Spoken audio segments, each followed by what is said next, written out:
స్తంభమందు దయించి దానవేంద్రుని త్రుంచి కరుణతో ప్రహ్లాదు కాచినావు. మకరిచే చిక్కి సామజము దుఃఖించంగా కృపయుంచి వేగ రక్షించినావు.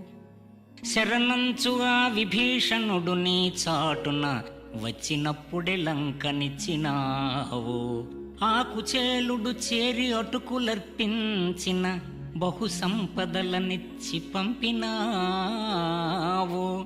వారి వలె నన్ను పోషింపవశముగాదే అంత వలపక్షమేల శ్రీకాంత నీకు.